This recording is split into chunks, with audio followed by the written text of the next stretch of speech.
ሃይ ቤተሰብ ሰላም ይብዛላችሁ። እንኳን ለ2018 የክርስቶስ ሞት መታሰቢያ በዓል በሰላም አደረሳችሁ። ሰላማችሁ ይብዛ። እግዚአብሔር በአመት ያድርስን።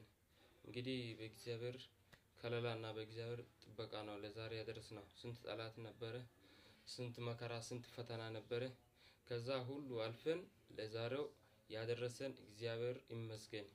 እንግዲህ ክርስቶስ ለኛ ብሎ መከራና ስቃይ አይቶ እኛ ከስቃይና ከሞት ያደነን እሱ ነው። እንግዲህ ክርስቶስ ሞቶ ከተነሳ በኋላ ኃጢአታችን ሁሉ ይሰራል። የሱን መንገድ የምንይዝ ከሆነ እሱን የምንከተል ከሆነ ህይወታችን ያማረ ትሆናለች። ከዚህ ዓለም ስቃይና ፈተና እግዚአብሔር እኛን ለማዳንና ከኃጢአታችን ነፃ ለማውጣት ለኛ ብሎ መስቀል ላይ ስቃይና መከራ አይቷል። እንግዲህ ሁሉንም ችሎ ሁሉንም ስድቡንም መከራንም ችሎ ለኛ ሰላም አወርዷል። እንግዲህ ያ ሰላማችን ያ የክርስቶስ የሰጠን ሰላም እኛን ከወረሰና መንገዱን የምንከተል ከሆነ ህይወታችን ያማረ ትሆናለች። ወደፊቱም የተሻለ ኑሮ ለመኖር እንችላለን። እግዚአብሔርን የምንከተልና የምናምን ከሆነ እግዚአብሔር ሁሉ ነገር መልካም ያደርግናል።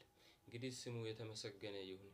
ሁሉን ችሎ መስቀል ግርፊያውን እስከ መስቀል ሞት ድረስ ተሰቅሎ እስከ ሞት ድረስ ለኛ ብሎ ራሱን አሳልፎ የሰጠ ማንም አልነበረም።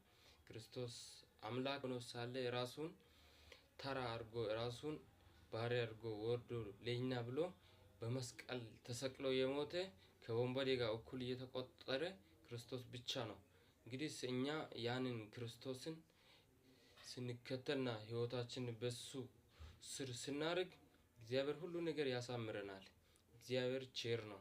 እንግዲህ እግዚአብሔር ቃል እንደሚልማ ክርስቶስን የምትከተሉና የምታምኑ ከሆነ ክርስቶስ ለኛ ህይወታችን በቂ ዋስትና ይወስዳል፣ ከሞት ያድነናል። እግዚአብሔርን አመስግኖ በክርስቶስ የምታምኑ ሁሉ ከዘላለም ሞት ይድናል። እንግዲህ ሁላችሁም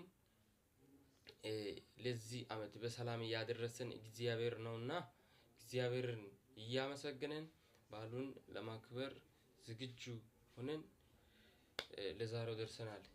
እግዚአብሔር የተመሰገነ ይሁን። ሁሉ ቻይ እሱ ነው። እንግዲህ ሁሉን ችሎ መስቀል ላይ ሞቶ ለኛ ህይወቱን አሳልፎ የሰጠውን ክርስቶስን እያመሰገንን ለ2018 በዓል ያደረሰን እግዚአብሔር ቀጣዩ አመት በሰላም እንዲያደርሰን እንጸልያለን። ህይወታችን ሐሳባችን ሁሉ